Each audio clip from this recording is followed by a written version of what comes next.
आज बाबा साहेब भीमराव अंबेडकर की जयंती है और इस मौके पर प्रधानमंत्री नरेंद्र मोदी आपको नजर आ रहे हैं। उन्होंने श्रद्धा सुमन अर्पित किए हैं बाबा साहेब को। साथ ही राष्ट्रपति ने भी श्रद्धांजलि दी है बाबा साहेब भीमराव अंबेडकर को। आज देश भर से इसी तरह की तस्वीरें सामने आने वाली हैं। तमाम नेता पहुंच रहे हैं जहां पर कार्यक्रम आयोजित किए गए हैं। प्रधानमंत्री नरेंद्र मोदी भी पहुंचे हैं जहां पर उन्होंने बाबा साहेब को श्रद्धा सुमन अर्पित किए और उन्हें याद किया है। राष्ट्रपति द्रौपदी मुर्मू ने भी श्रद्धा सुमन अर्पित करके उन्हें श्रद्धांजलि दी है।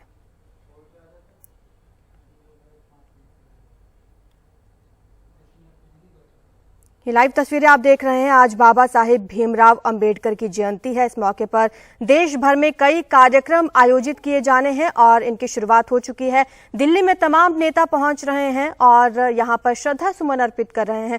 प्रधानमंत्री नरेंद्र मोदी के विजुअल्स आपने देखे, इनके साथ नजर आ रही हैं राष्ट्रपति द्रौपदी मुर्मू भी, और उन्होंने भी श्रद्धा सुमन अर्पित करके बाबा साहेब भीमराव अंबेडकर को याद किया है। आज कई राज्यों में इसी तरह के कार्यक्रम आयोजित किए जा रहे हैं। आप देख सकते हैं यहाँ पर संत महात्मा भी नजर आ रहे हैं। कई लोग यहाँ पर पहुंचे हुए हैं और बाबा साहेब को याद किया है। उपराष्ट्रपति यहाँ पर नजर आए, राष्ट्रपति द्रौपदी मुर्मू भी नजर आई। उन्होंने श्रद्धा सुमन अर्पित किए और बाबा साहेब को श्रद्धांजलि अर्पित की है। तमाम लोग यहाँ पर पहुंचे हुए हैं और इस कार्यक्रम में उपस्थित हुए हैं।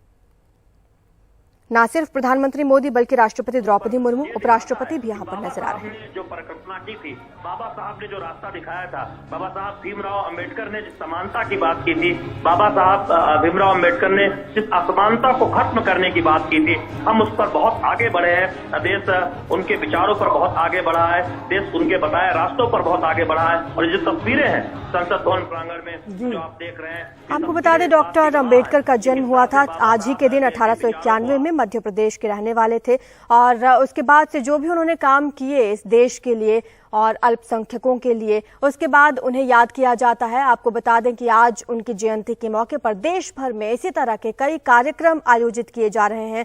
आज दिल्ली में भी कार्यक्रम है। प्रधानमंत्री नरेंद्र मोदी वहां पर पहुंचे हैं। राष्ट्रपति द्रौपदी मुर्मू को आपने देखा, उपराष्ट्रपति वहां पर मौजूद हैं। कई नेता आज इसी तरह से अलग अलग कार्यक्रम का हिस्सा बनेंगे और वहां भीमराव अंबेडकर की जयंती पर उन्हें श्रद्धा सुमन अर्पित कर रहे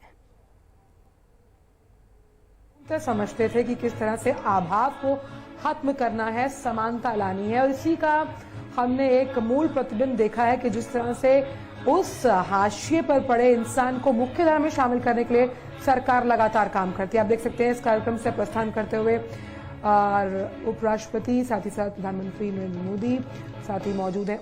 लोकसभा संविधान का निर्माता माना जाता है बाबा साहेब भीमराव अंबेडकर को और इन्हें दलितों का मसीहा भी कहा जाता है। मानवाधिकार आंदोलन के विद्वता हैं बाबा साहेब भीमराव अंबेडकर और इनका ये जन्म दिवस बेहद खास है। आज उनकी जयंती है। हर साल 14 अप्रैल को इनकी जयंती मनाई जाती है और डॉक्टर अंबेडकर की जयंती पर उनके जन कल्याण के लिए जो भी उन्होंने कार्य किए हैं उन्हें याद किया जाता है। बाबा साहेब निचले तबके से ताल्लुक रखते थे। जो भी उन्होंने अपने जीवन में अपने एक्सपीरियंस को लेकर दलितों के लिए जो काम किया उसको याद किया जाता है। सामाजिक भेदभाव का वो शिकार हुए थे, इसके खिलाफ उन्होंने आवाज उठाई थी। संविधान का निर्माता उन्हें कहा जाता है और आज उन्हें श्रद्धा सुमन देश भर में अर्पित किए जा रहे हैं। आपको बता दें कि उन्होंने न सिर्फ अल्पसंख्यकों के लिए, निचले तबके के लिए काम किया बल्कि महिलाओं को भी सशक्त बनाया। इस साल बाबा साहेब भीमराव अंबेडकर की 132वीं जयंती मनाई जा रही है और इसी मौके पर प्रधानमंत्री नरेंद्र मोदी, राष्ट्रपति द्रौपदी मुर्मू, उपराष्ट्रपति कार्यक्रम में पहुंचे हुए हैं और बाबा साहेब को उन्होंने श्रद्धा सुमन अर्पित किए। 14 अप्रैल को ही उनका जन्म हुआ था और इस मौके पर अब देश भर में कार्यक्रम आयोजित किए जाते हैं। हर साल उन्हें याद किया जाता है, उनके कार्यों को याद किया जाता है। आपको बता दें डॉक्टर भीमराव अंबेडकर ने न सिर्फ कमजोर वर्ग, पिछड़ा वर्ग को समान अधिकार दिलाए बल्कि जाति व्यवस्था का कड़ा विरोध किया है उन्होंने और समाज में सुधार लाने के लिए अपना पूरा जीवन बाबा साहेब ने समर्पित किया है। इसलिए उनके कार्यों को उनको याद किया जाता है। यही वजह है कि बाबा साहेब की जयंती को भारत में जातिगत भेदभाव और उत्पीड़न जैसी सामाजिक बुराइयों से लड़ने और समानता दिवस, ज्ञान दिवस के रूप में मनाया जाता है।